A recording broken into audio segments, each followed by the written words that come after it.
Welcome to our presentation on the Bill of Rights. This module is one of two on the Bill of Rights for Ontario long-term care homes, based on the legislation Bill 37, Fixing Long-Term Homes Act 2021, brought to you by Surge Learning.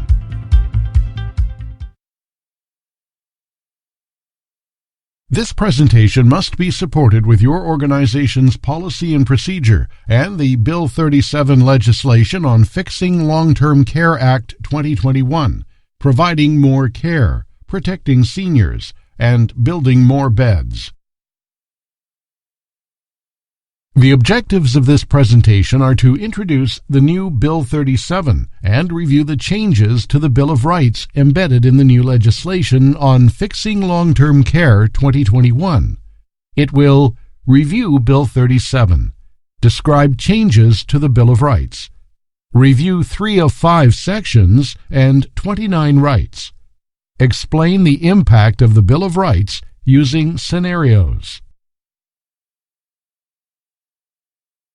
As of April 2022, long-term care homes in Ontario must follow a new law called the Bill 37, Providing More Care, Protecting Seniors, and Building More Beds Act 2021.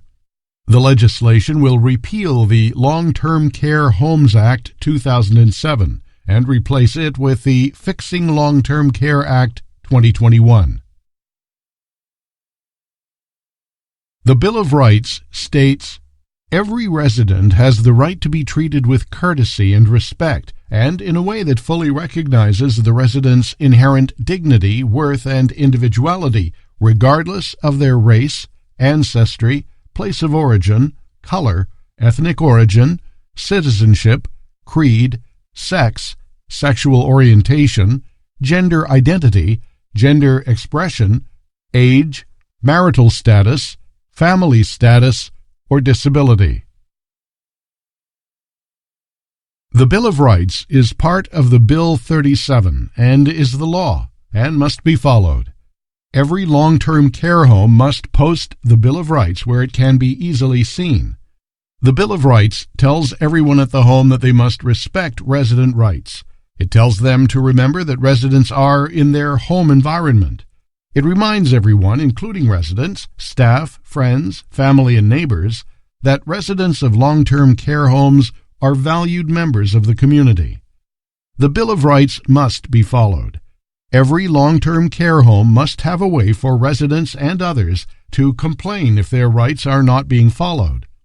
Inspectors from the Ministry of Health and Long-Term Care must enforce the Bill of Rights during their yearly inspections or when someone makes a complaint. Residents can also enforce their rights by taking the long-term care home to court or by other means. The revised Resident Bill of Rights now has 29 rights, including 2 new rights, and is reorganized into 5 sections. The first new right refers to caregivers. Every resident has a right to ongoing and safe support from their caregivers to support their physical, mental, social, and emotional well-being, their quality of life, and to assistance in contacting a caregiver or other person to support their needs. The second new right addresses palliative care. Every resident has the right to be provided with care and services based on a palliative care philosophy. The 5 reorganized sections are: Section 1 is courtesy and respect. Section 2 is right to freedom from abuse and neglect. Section 3 is right to an optimal quality of life. Section 4 is right to quality care and self-determination. Section 5 is a right to be informed, participate, and make a complaint. In the next part of this presentation, we will review 3 sections and review case examples for some rights. What does home mean to you? Is it a structure, family and friends, safety, warmth, food, and comfort, a place where you can be yourself? Take a minute to think about it.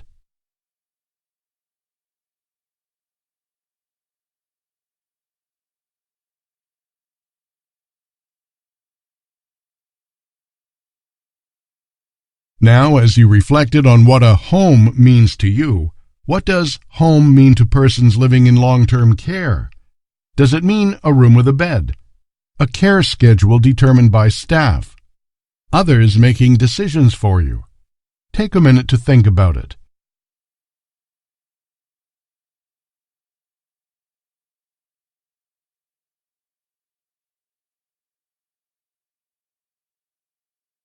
The Bill of Rights for people living in long-term care in Ontario is based on the foundation that these facilities are to be as home-like as possible.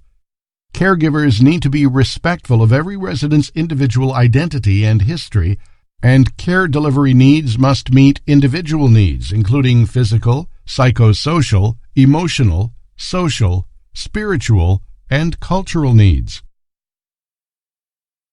Section 1 includes rights which address the resident's right to be treated with respect.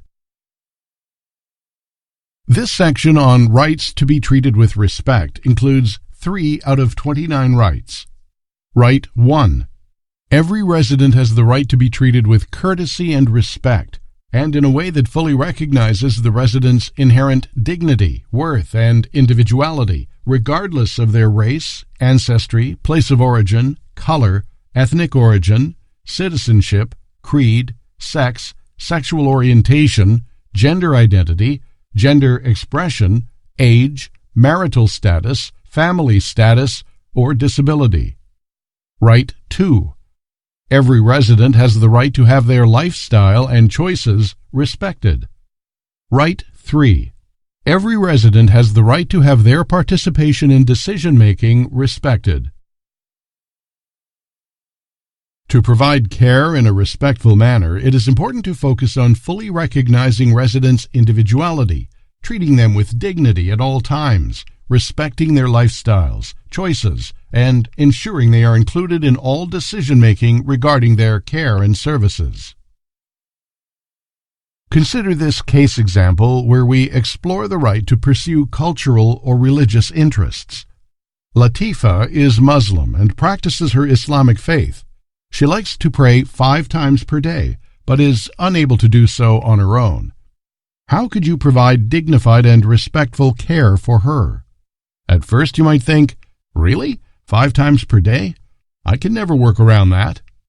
Yet, as a team which includes the nursing department, programs and volunteers, along with family and community, this is manageable. It does take some initial planning. Here are some ideas. Ensure the prayer audio recording is on at the right time. Modify care routine around her prayer schedule. Connect with the Islamic community to support her. Learn more about her faith and what it means to her. Engage the support of family, Islamic community, volunteers, and programs. Support visits from family members at all prayer times. Here is another typical situation to consider. Mary loves living in the home area of Sugar Maples. The staff are great and always lots of fun. She feels like family. Maybe too much like family, though. She wishes the door to the bathroom would get shut when she is in there, and she doesn't like the nurse discussing Henry's bladder problems in the dining room. You, as a caregiver, become very comfortable with hygiene and bathroom routines. So comfortable that it becomes as routine as day and night. The person you care for, however, will likely find each experience of intimate care to be uncomfortable. Without meaning to, we can become too casual about privacy. Here are some suggestions. Make it a habit when giving care to knock every time before you enter and introduce yourself, as residents may be forgetful or confused. Keep doors shut and curtains drawn when providing care. Uncover only the part of the body that you are attending to, and all private conversations with residents need to be kept private and confidential. Never discuss other residents' care in front of others. Your work in long-term care means that you come across situations that require a respectful approach to the individuals you care for. Consider this list and select situations that you think are disrespectful. A. Addressing residents as dear, sweetie, or mama. B. Bathing schedule to fit staff routine. C. Entering client room without knocking. D. Not telling your name to residents. E. Modifying staff routine to meet the needs of the person.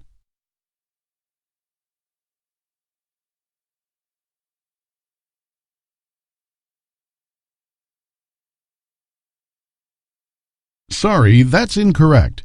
The correct answer is A, B, C, and D. Addressing residents as mama, dear, sweetie, as this does not recognize the individuality of the person. A bathing schedule that fits your routine is not considering the individual and may cause responsive behavior. Entering a room without knocking does not respect privacy. Not telling people your name is suggesting that you are in charge and the person does not need to know your name. Modifying your routine, however, is a very respectful way of meeting the person's needs. Section 2 of the Bill of Rights deals with the right to freedom from abuse and neglect. The section on right to freedom from abuse and neglect has 2 out of 29 rights. Right 4 states, every resident has the right to freedom from abuse. Right 5 states, every resident has the right to freedom from neglect by the licensee and staff. Abuse is often defined as any act or lack of action that harms a person and causes them distress or risks their health or welfare. Abuse in relation to a resident means physical, sexual, emotional, verbal, or financial abuse. Neglect means the failure to provide a resident with the treatment, care, services, or assistance required for health, safety, or well-being, and includes inaction or a pattern of inaction that jeopardizes the health, safety, or well-being of one or more residents. In this section, we are reminded that people living in long-term care are vulnerable. They may have responsive behaviors and may not be able to speak for themselves. They count on you to keep them free from abuse and neglect. In this slide, please click on each of the preventions to learn more.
Physical abuse means the use of physical force by anyone other than a resident that causes physical injury or pain.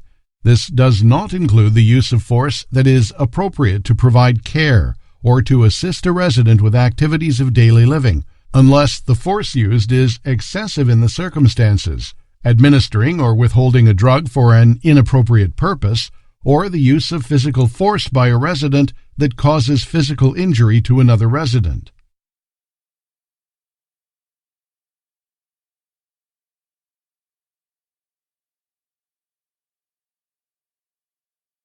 Emotional abuse means any threatening, insulting, intimidating, or humiliating gestures, actions, behavior, or remarks, including imposed social isolation, shunning, ignoring, lack of acknowledgement, or infantilization by anyone other than a resident, or any threatening or intimidating gestures, actions, behavior, or remarks by a resident that causes alarm or fear to another resident, where the resident performing the gestures, actions, behavior, or remarks understands and appreciates their consequences.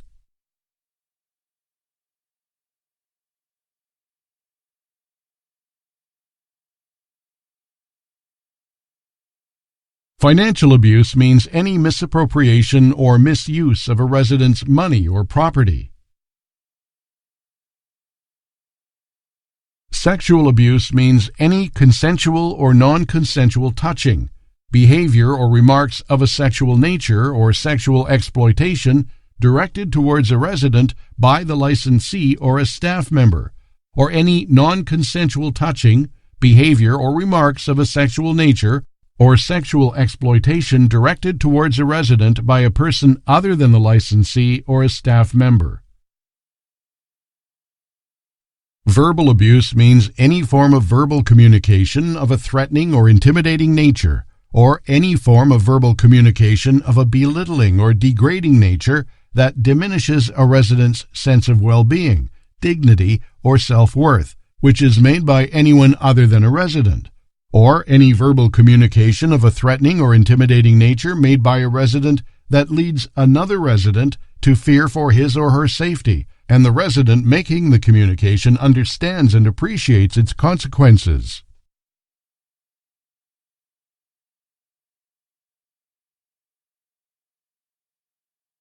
Neglect means the failure to provide a resident with the treatment, care, services, or assistance required for health, safety, or well-being, and includes inaction or a pattern of inaction that jeopardizes the health, safety, or well-being of one or more residents.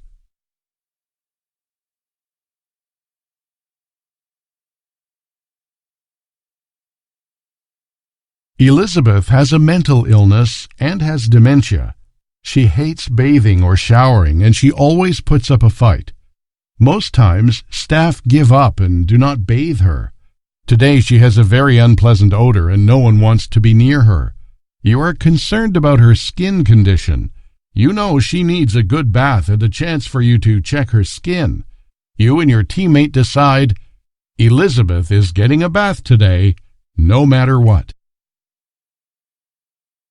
Both of you tug and push her down the hall as best you can. She is shouting and resisting. You persist and get her into the tub. This rough handling, however, is abusive. It is disrespectful and can easily result in injury to Elizabeth and staff.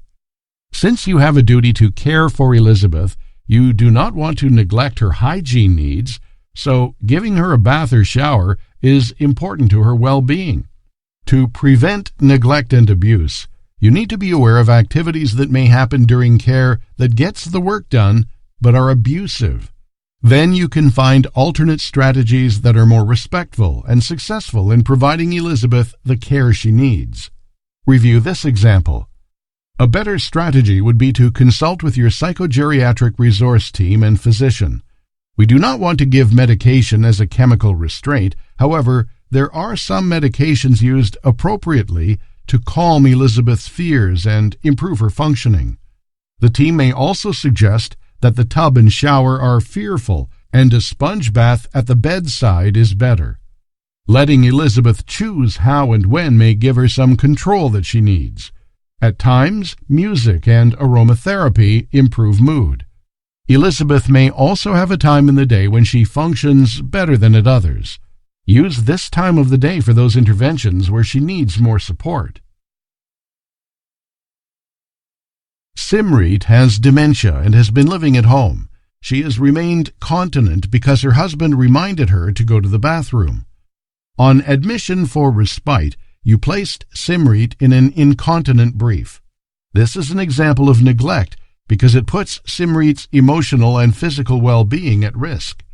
It can be overwhelming when you consider all the things to remember in your busy day, and reminding Simrit about the bathroom may seem too much.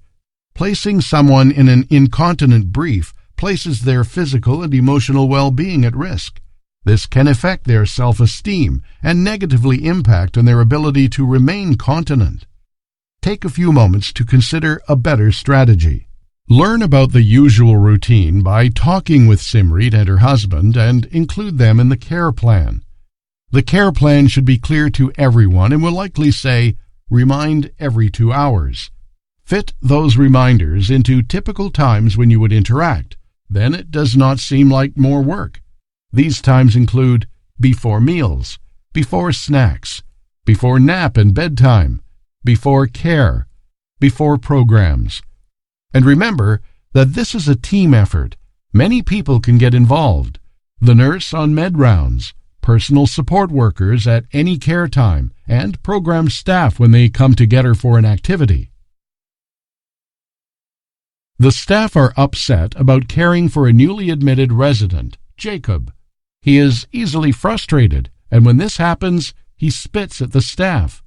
Jacob often has these episodes of responsive behavior in the dining room. Staff are so upset at being spit at, they threaten Jacob that if this happens again, they will take him back to his room and he will not get his lunch. This threatening action is humiliating and is verbal abuse. A better strategy is to remember that Jacob has an underlying dementia, and therefore consider the possible cause and other alternatives. If he spits, staff remove Jacob from the area where he could spit on staff or others. Then they take some time to talk to him and understand what prompts this behavior. There may be something about the dining room activity that upsets him. Sometimes this strategy is not effective and he spits at staff again. When this happens, tell him calmly, in a positive way, Jacob, you cannot spit on me. I'm going to leave you alone for now. I will come back in 5 minutes, and you can let me know if you're ready for lunch. This small break away helps to calm the situation without threatening Jacob. Section 3 of the Bill of Rights deals with residents' rights to an optimal quality of life. Section 3 on a resident's right to an optimal quality of life contains 10 rights. Let's review them. Right number 6 is, every resident has the right to communicate in confidence, receive visitors of their choice, and consult in private with any person without interference. Right number 7 states that every resident has the right to form friendships and relationships and to participate in the life of the long-term care home. Right number 8. Every resident has the right to share a room with another resident according to their mutual wishes if appropriate accommodation is available. Right number 9. Every resident has the right to meet privately with their spouse or another person in a room that assures privacy. Right number 10. Every resident has the right to pursue social, cultural, religious, spiritual, and other interests, to develop their potential, and to be given reasonable assistance by the licensee to pursue these interests and to develop their potential. Right number 11. Every resident has the right to live in a safe and clean environment. Right number 12. Every resident has the right to be given access to protected outdoor areas in order to enjoy outdoor activity unless the physical setting makes this impossible. Right number 13. Every resident has the right to keep and display personal possessions, pictures, and furnishings in their room, subject to safety requirements, and the rights of other residents. Right number 14. Every resident has the right to manage their own financial affairs unless the resident lacks the legal capacity to do so. Right number 15. Every resident has the right to exercise the rights of a citizen. The 10 rights in Section 3 on the right to an optimal quality of life focus on residents having the right to communicate in confidence, receive visitors of their choice, and consult in private with any person without interference, have friendships and relationships, have access to a private space to meet with their spouse or another person, sharing a room with a person of their choice. The person who often shares a room and always shares other spaces in the home has the right to have a private space made available to them. Live in a safe, clean environment in good repair, clean and free of odors, equipped with safety devices such as handrails, smoke alarms, sprinkler systems. Personalize their rooms where residents can have some of their own furnishings and display personal possessions and pictures. Pursue cultural, social, and religious interests and provide opportunities for them to do so. Manage their own finances. Enjoy a safe outdoor space such as a terrace, garden, or walkways. Pietra and Sam are a married couple who share a room with 2 others. They made a request in advance to have a private space together for one afternoon. This request was denied with no explanation. Pietra and Sam were teased by some staff. Here are some options. First of all, think about living in a communal environment where every moment of every day in a resident's life has the potential for intrusion by staff, visitors, roommates. Would you like that in your own life? Private rooms, where possible, must be made available upon request. People may want to have a very confidential conversation or have some moments of affection and/or intimacy. That said, why the person wants this private space is private. Anyone who teases or responds in an unkind way is in violation of the right to an optimal quality of life. Sebastian is capable. He is moving to long-term care to be with his spouse. He needs some support with hygiene and ambulation. In setting up his account with the home, Sebastian A. must set up a trust account. B. must direct his pensions to the trust account to pay for his care. C. may continue to keep his own bank account outside of the home or set up a trust account only if he wants to do so. D. A and B.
That is correct.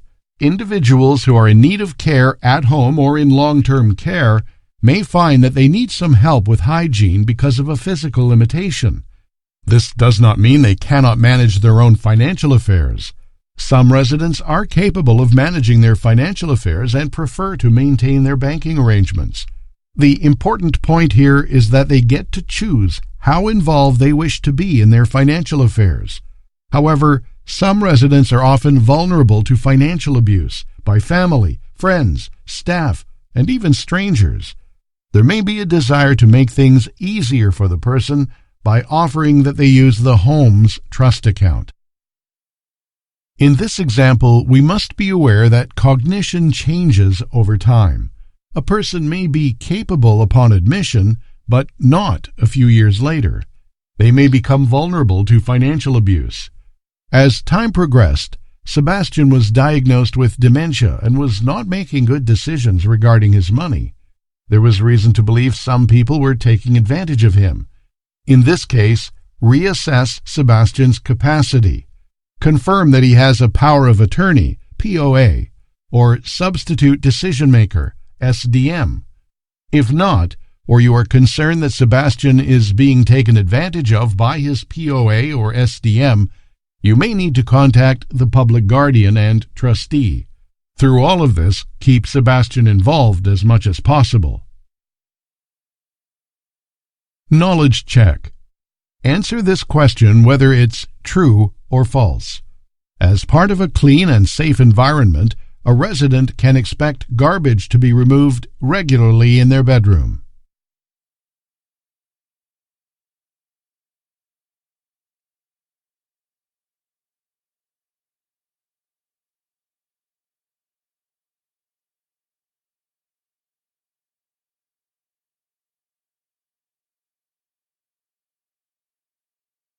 You are correct. The Bill of Rights, number 11, states, "Every resident has the right to live in a safe and clean environment. Waste collection contributes to odor reduction and a clean environment." In this presentation, we introduced the new Bill 37 and Fixing Long-Term Care Act 2021. We reviewed 3 sections out of 5 in the Bill of Rights. Right to be treated with respect, right to freedom from abuse and neglect, and right to an optimal quality of life. The Bill of Rights is law and must be adhered to by all within long-term care homes. In this presentation, examples of optimal quality of life with the Bill of Rights were provided. Thank you for joining us today for our Module 1 of 2 on the Bill of Rights. Please join us for Module 2 on Sections 4 and 5 on the Bill of Rights for people who live in Ontario long-term care homes. Brought to you by Surge Learning.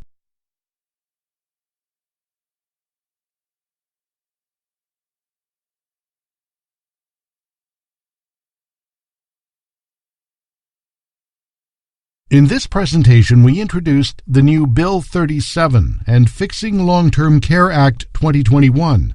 We reviewed 3 sections out of 5 in the Bill of Rights. Right to be treated with respect, right to freedom from abuse and neglect, and right to an optimal quality of life. The Bill of Rights is law and must be adhered to by all within long-term care homes. In this presentation, examples of optimal quality of life with the Bill of Rights were provided. Thank you for joining us today for our Module 1 of 2 on the Bill of Rights. Please join us for Module 2 on Sections 4 and 5 on the Bill of Rights for people who live in Ontario long-term care homes. Brought to you by Surge Learning.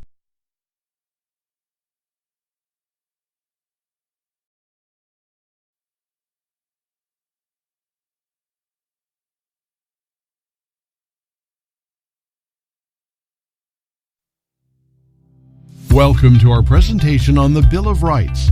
This module is 2 of 2 on the Bill of Rights for people who live in Ontario long-term care homes based on the legislation Fixing Long-Term Care Act 2021. Brought to you by Surge Learning. This presentation must be supported with your organization's policy and procedure and the Bill 37 legislation on Fixing Long-Term Care Act 2021, providing more care, protecting seniors, and building more beds. The objectives of this presentation is to review Sections 4 and 5 on the Bill of Rights, explain the impact of the Bill of Rights using scenarios, and to describe how to make a complaint to a ministry when a person's rights have been violated. Section 4 addresses residents' rights to quality care and self-determination. Section 4 on residents' rights to quality care and self-determination includes 11 rights. Let's review them. Right 16. Every resident has the right to proper accommodation, nutrition, care, and services consistent with their needs. Right 17. Every resident has the right to be told both who is responsible for and who is providing the resident's direct care. Right 18. Every resident has the right to be afforded privacy in treatment and in caring for their personal needs. Right 19. Every resident has the right to 1. Participate fully in the development, implementation, review, and revision of their plan of care. 2. Give or refuse consent to any treatment, care, or services for which their consent is required by law, and to be informed of the consequences of giving or refusing consent. 3. Participate fully in making any decision concerning any aspect of their care, including any decision concerning their admission, discharge, or transfer to or from a long-term care home, and to obtain an independent opinion with regard to any of those matters. And 4. Have their personal health information within the meaning of the Personal Health Information Protection Act 2004 kept confidential in accordance with that act, and to have access to their records of personal health information, including their plan of care, in accordance with that act. Right 20. Every resident has a right to ongoing and safe support from their caregivers to support their physical, mental, social, and emotional well-being and their quality of life, and to assistance in contacting a caregiver or other person to support their needs. Right 21. Every resident has the right to have any friend, family member, caregiver, or other person of importance to the resident attend any meeting with the licensee or the staff of the home. Right 22. Every resident has the right to designate a person to receive information concerning any transfer or any hospitalization of the resident, and to have that person receive that information immediately. Right 23. Every resident has the right to receive care and assistance towards independence based on a restorative care philosophy to maximize independence to the greatest extent possible. Right 24. Every resident has the right not to be restrained, except in the limited circumstances provided for under this Act and subject to the requirements provided for under this Act. Right 25. Every resident has the right to be provided with care and services based on a palliative care philosophy. Right 26. Every resident who is dying or who is very ill has the right to have family and friends present 24 hours per day. In this care and self-determination section, the focus is on providing quality care, accommodation, nutrition, services consistent with a resident's need.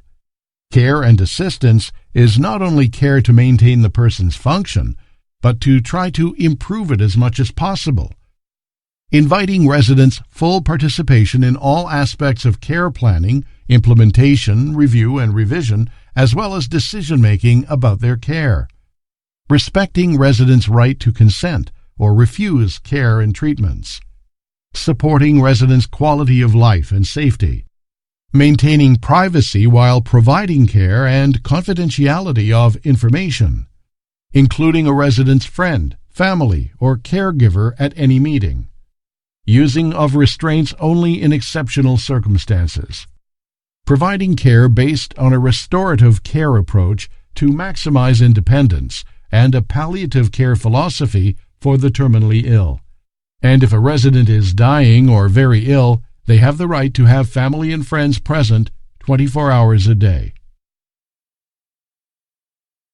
In this knowledge check about right to care and services, number 23, Every resident has the right to receive care and assistance towards independence based on a restorative care philosophy to maximize independence to the greatest extent possible.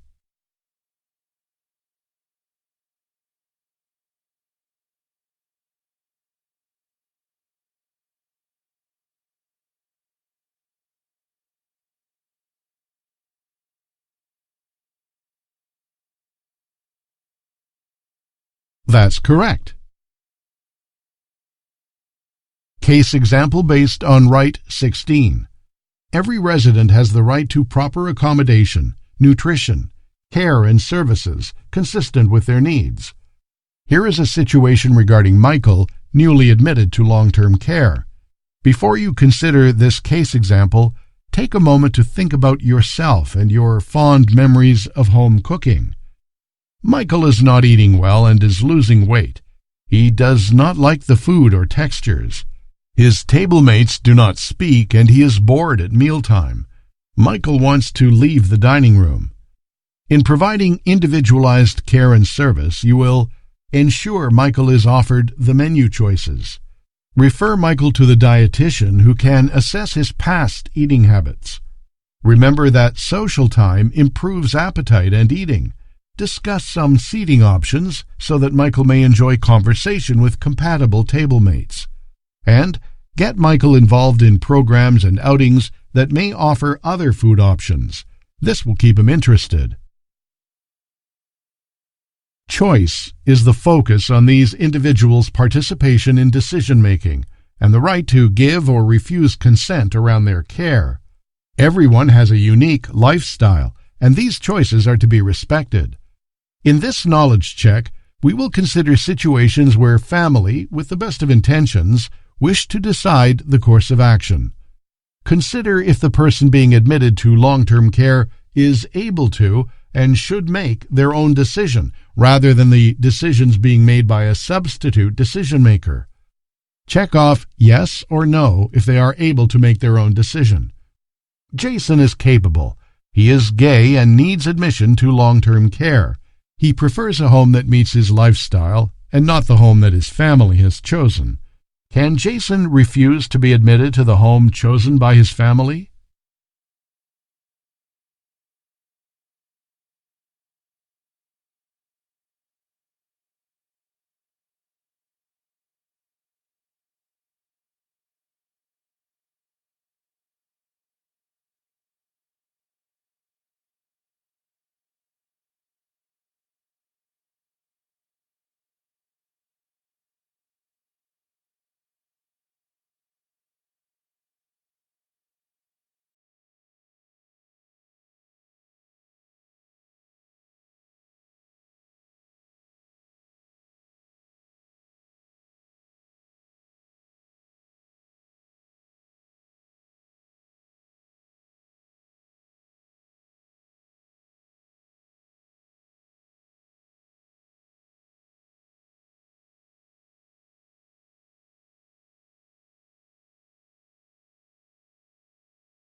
Correct.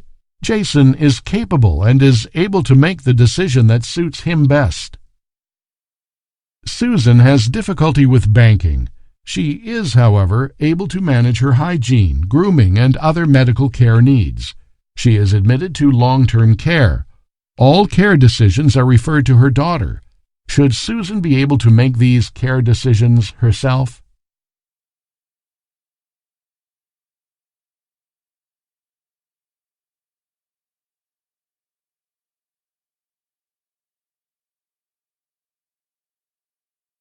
Correct. Susan may not be capable in some areas, but she is capable of making care decisions.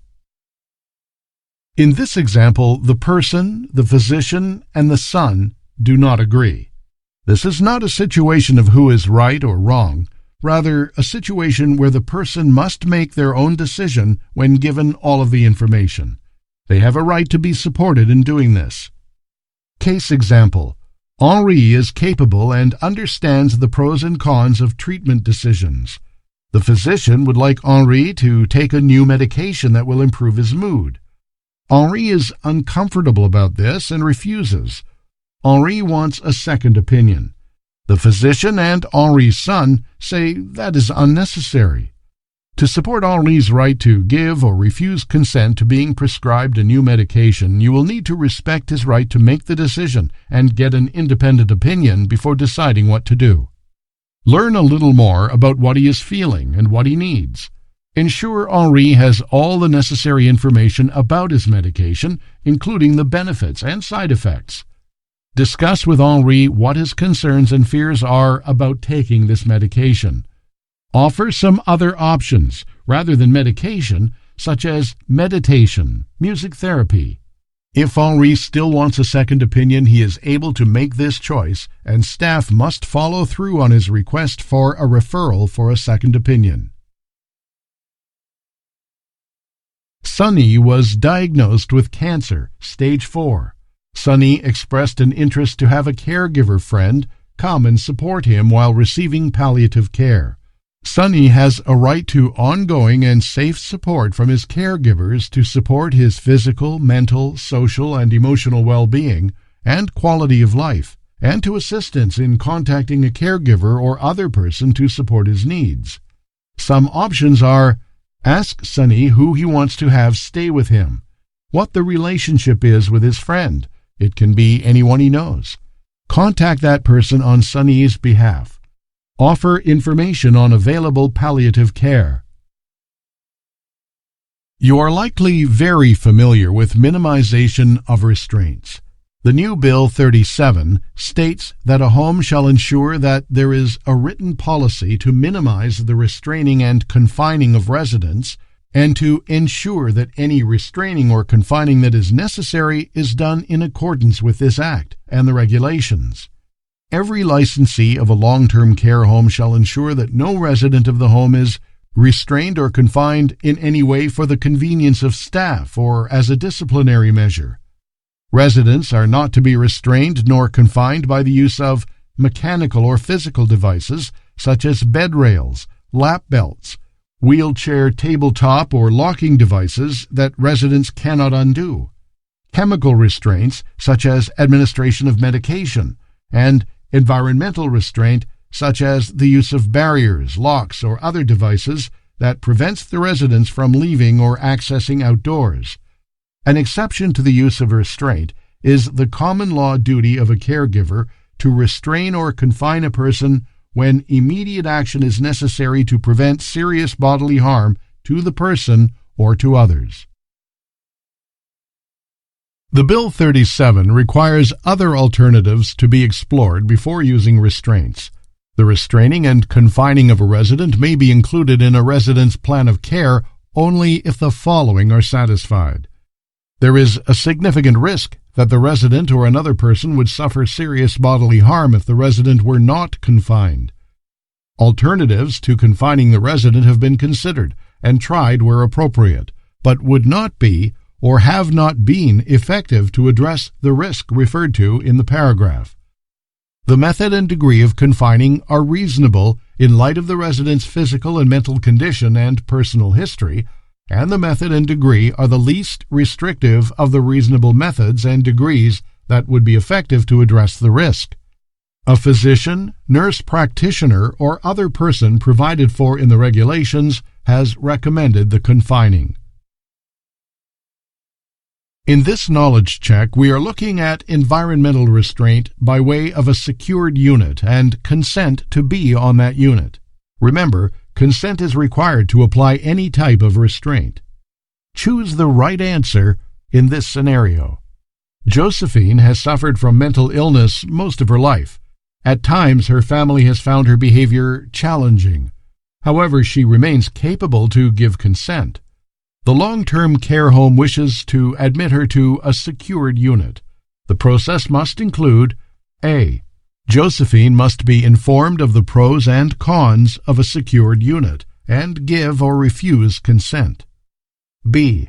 Josephine's substitute decision-maker is to make the final decision for Josephine. C. The long-term care home knows best and will make the decision for Josephine. D. You do not need to give consent to be admitted to a secured unit.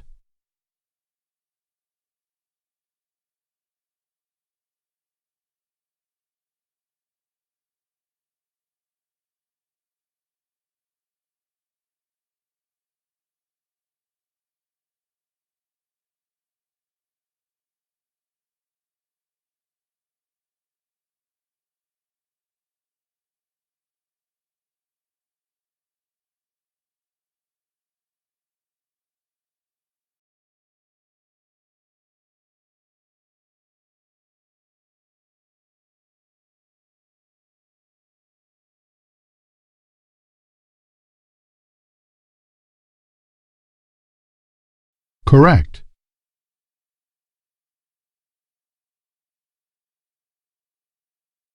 Everything that the nurse and PSWs have tried have failed. Now that Jack is threatening to bash someone and is throwing chairs, the nurse decides without Jack's consent that he needs to receive medication as a chemical restraint. 4 days later, Jack is still receiving this medication. In this case example, we will consider when restraints are appropriate. The key here is that this is an emergency situation to prevent harm to Jack or others. It must be a temporary solution only. The chemical restraint was administered in an emergency. After this type of episode, the nurse must contact the physician. The healthcare team must then debrief and consider the cause of the episode and all other possible interventions such as referrals, consultants, social work, programs, and a very clear plan must be in place. In other words, do not continue emergency chemical restraints without due diligence, a physician's order, and consent from the resident or substitute decision-maker. Section 5 on the right to be informed, participate, and make a complaint includes the last 3 rights. The following are rights within the right to be informed, participate, and make a complaint category. 27. Every resident has the right to be informed in writing of any law, rule, or policy affecting services provided to the resident and of the procedures for initiating complaints. 28. Every resident has the right to participate in the residence council. 29. Every resident has the right to raise concerns or recommend changes in policies and services on behalf of themselves or others to the following persons and organizations without interference and without fear of coercion, discrimination, or reprisal, whether directed at the resident or anyone else. 1. The Residence Council. 2. The Family Council. 3. The licensee, and if the licensee is a corporation, the directors and officers of the corporation, and, in the case of a home approved under Part 9, a member of the Committee of Management for the home under Section 135, or of the Board of Management for the home under Section 128 or 132. 4. Staff members. 5. Government officials. 6. Any other person inside or outside the long-term care home. We communicate for many reasons and in many different ways. The key here is that the person is well informed and the long-term care home is transparent in their policies and procedures. Residents have the right to have input in the home's policies and procedures that impact them and offer suggestions. Important information about the home's policies must be provided in writing, especially when there is a change in practice, staffing, or accommodation requirements. The person may have a delegate to receive information, or may have an advocate or support person with them. Furthermore, every resident who believes their rights have been violated have the right to make a complaint. They have a strong voice on the residents' council, and they need to be aware of its existence and be invited to attend. They also need to be supported in making a complaint to the home or the ministry without fear of being treated differently by their caregivers. Let's look at their options on the next slide. People who believe their rights have been violated have options available to them. They may make a complaint to the long-term care home who has a printed policy on the complaints process and a posted process on how to make a complaint. The person may make a complaint at the same time as notifying the home or separately to the ministry by calling the action line or sending a written summary.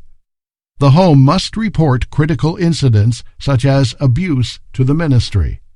By law, these complaints must be followed up, discussed with the person, and an action plan developed.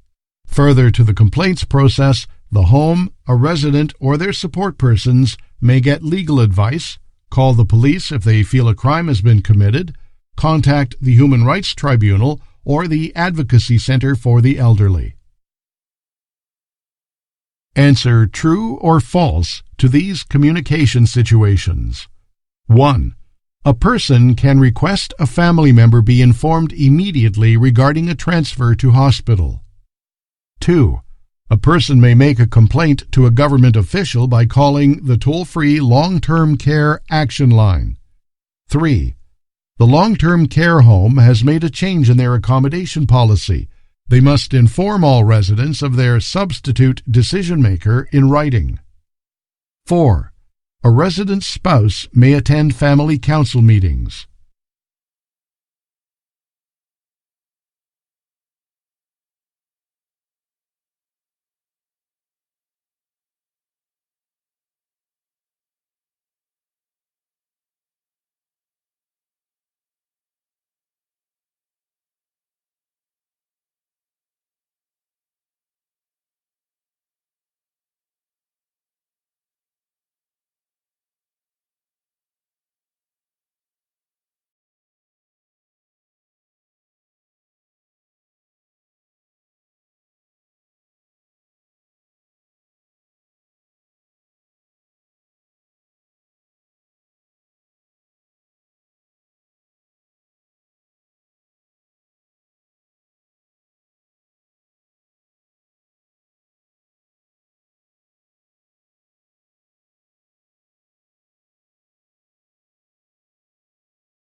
The answers are all true.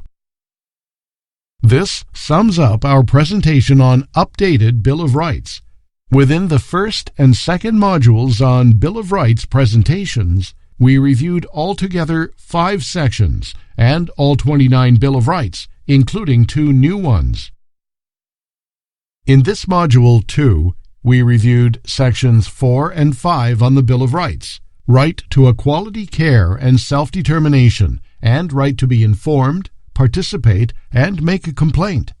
We also reviewed the examples of right to quality care and self-determination with the Bill of Rights, and the process on making a complaint to a ministry when a person's rights have been violated. Thank you for joining us today for our Module 2 of 2 on the Bill of Rights for people who live in Ontario long-term care homes, brought to you by Surge Learning.